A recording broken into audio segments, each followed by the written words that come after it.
තෙරුවන් සරණයි. මේ දවස්වල කතා කරන විශේෂ මාතෘකාවක් තමයි නවක වදය.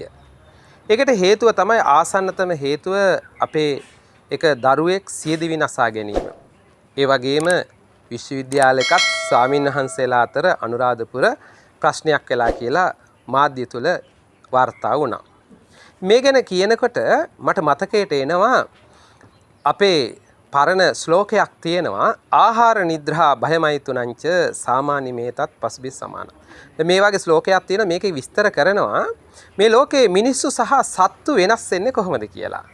මොකද සත්තුයි මිනිස්සුයි වෙනස් වෙන්නේ ආහාර ගන්නවා, කෑම ගන්න එක සත්තුත් ගන්නවා, මිනිස්සුත් ගන්නවා. නිදා ගන්න එක සත්තුත් නිදා ගන්නවා, මිනිස්සුත් නිදා ගන්නවා.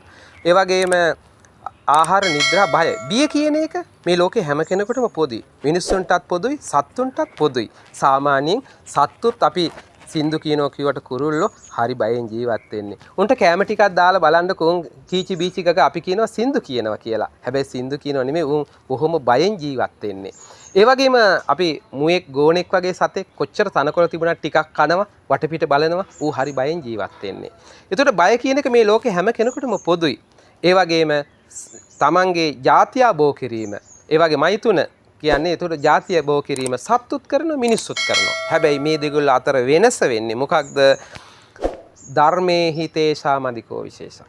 එහෙනම් ධර්මයේ තමයි. ඒතකොට මිනිස්සුන්ට බණ තමයි විශේෂත්වය වෙන්නේ. ධර්මයේ නැත්තම් මිනිස්සු සත්තු වගේ. දැන් මට පේනවා අද පුතාලා දුවලා සමහර වෙලාවට හොඳට ඉගෙනගෙන විශ්වවිද්‍යාලේ ගියාට සමහරු සත්තු වගේ. සමහරුන්ගේ තියෙන බලු ගති කිව්වට තරහ වෙන්න එපා. සමහරුන්ගේ තියෙන ගොන් ගති.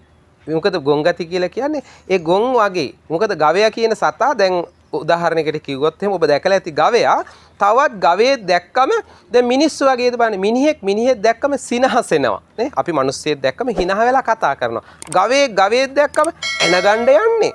බල්ලෙක් දැක්කම රණ්ඩු වෙන්නමයි යන්නේ. ඒකයි කිව්වේ නරකකට නෙමෙයි බලු ගති කියලා කිව්වේ. බල්ලගේ සිරිත තව බල්ලෙක් දැක්කොත් හපා කාලා ඌ යටත් කරගන්න එක. සමහර බල්ලෝ ඉන්නවා බල්ලන්ගේ සිරිතක් තියෙනවා හැබැයි උන්ගේ සත්තු වුණා සත්තුන්ගෙත් හොඳ ගතිගුණ තියෙනවා. සතෙක් එලවගෙන යනකොට අනේ පෙරලිලා යටත් වුණත් ඌ කවදාවත් හපන්නේ ඌ මේ උඩ අතර පෙරිලා බඩ පෙන්නනවා. ඊට පස්සේ ඌ හපන්නේ ඌ යනවා යන්නේ. හැබැයි අපේ සමහර පුතාලා දූලා අනේ යටත් වෙද්දි බෑ කියද්දි එපා කියද්දි අඬද්දි සමහරලාට ඇඳුම් ගලවලා නිරුවත් කරලා වද දුන්නේ හැටි. විශ්වවිද්‍යාලේ නවක වදේ කියන්නේ මොකක්ද? අර වඳුරු රංචුවකට තව වඳුරේ කාම ඌ හපලා කොටලා මරලා දානවා වගේ මේ තිරිසං ගති ස්වභාවයෙන් මතුවෙනවා. මේක කියන්නේ ඔබේ දුවල පුතාලට මතක තියාගන්න. විශ්වවිද්‍යාලවල ඉන්න ඔක්කොම හාමුදුරුවරු නරක නෑ. දුවල පුතාලා නරක නැහැ.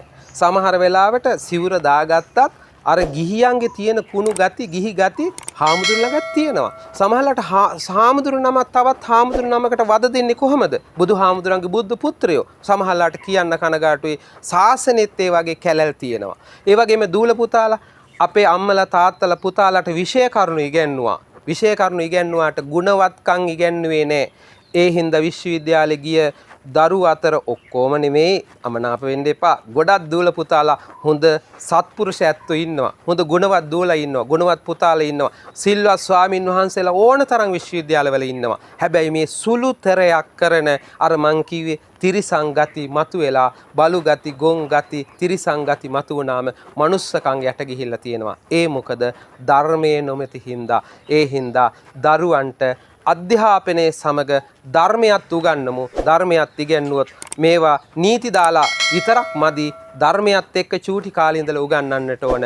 එහෙම නැත්නම් අද ධර්මයෙන් හැදෙන්නේ නැති අයට නීතියෙන් හරි කටයුතු කරොත් අපේ අහිංසක අම්මලා තාත්තලා අඬන දරුවෝ මේකෙන් මුදවා ගන්න පුළුවන්. අද වෙන විට අම්මා තාත්තා විශ්වවිද්‍යාලයට තේරිච්ච දුව විශ්වවිද්‍යාලයට යවන්න බයයි. පුතා යවන්න බයයි. මොකද ඒකේ ඉන්නේ නිකන් ත්‍රස්තවාදී මධ්‍යස්ථානයකට යවනවා වගේ නැත්තම් හිර කඳවුරකට යවනවා වගේ බයෙන් යවනවා නම් මොකද්ද මේ අධ්‍යාපනයේ අපට කොහෙදෝ වැරදිලා මේක හදාගන්න රජයත් එකතු වෙමු විශ්වවිද්‍යාල ඒ පාලන අධිකාරී වගේම සමාජයේ අපිත් කතිකාවතක් ඇති කරගමු නවක වදේ තුරන් කරලා මනුස්ස ගති වලින් පරිපූර්ණ දූල පුතාල පිරිසක් සමාජයට දායාද කරගන්න අපිත් කටයුතු කරමු හැම දිනාටම තෙරුවන් සරණයි.